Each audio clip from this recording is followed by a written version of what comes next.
Animal Equality conducted an investigation to expose the cruel and inhumane methods prevalent in the fishery sector. Several hatcheries, fish and shrimp farms and fish markets in West Bengal, Tamil Nadu, Andhra Pradesh and Telangana were documented as a part of this investigation.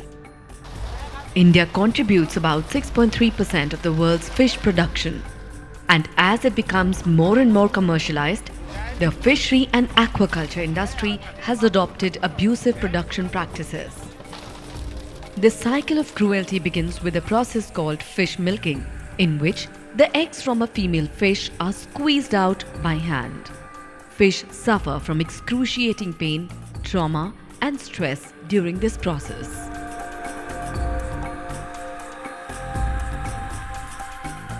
The fingerlings are packed in small plastic bags and are transported to the farms.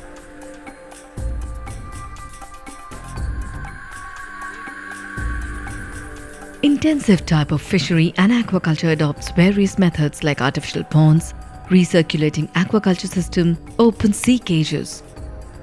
These methods put the animals in a very unnatural and uncomfortable environment.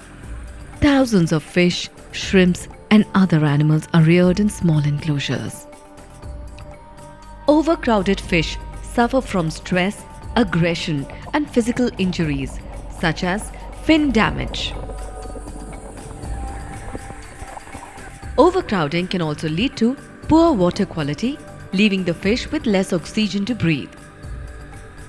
At the farms, fish are given feed laden with antibiotics to grow their bodies unnaturally fast in a short period of time. This blatant and unregulated use of antibiotics leads to antibiotic resistance among consumers, leading to fatal conditions.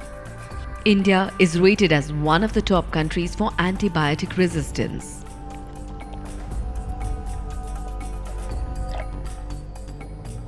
The lifespan of carp can be 20 years, but those bred for consumption are slaughtered within a year.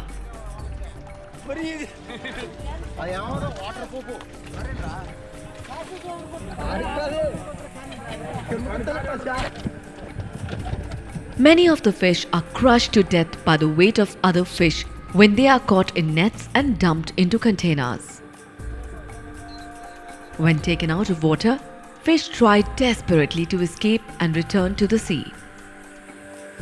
The traditional method for killing farmed fish is to asphyxiate them by leaving them out of the water or on ice, leading to a slow and agonizing death. Fish production also violates human rights. Scientific studies have proven that children who are exposed to such horrific acts of cruelty become desensitized to the suffering of others, including humans. This is also a blatant violation of the laws related to prohibition of child labor. Fish farms adopt water-intensive practices for sustenance and pump out large quantities of groundwater which comes from rivers like Krishna, Godavari and Kaveri.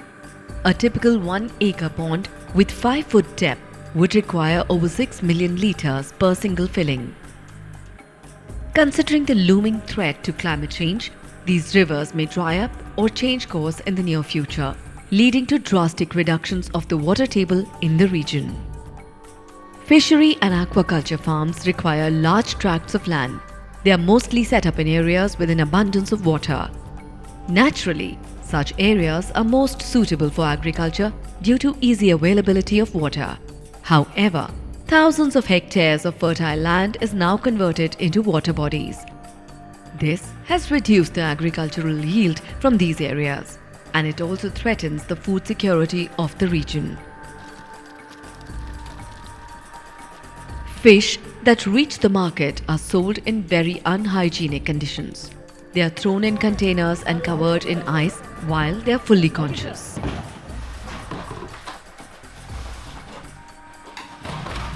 Their gills are cut without prior stunning, resulting in them bleeding to death.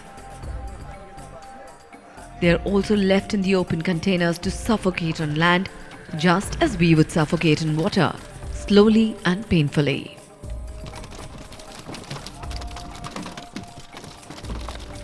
Some species of fish, like catfish, are kept alive and slaughtered at the market.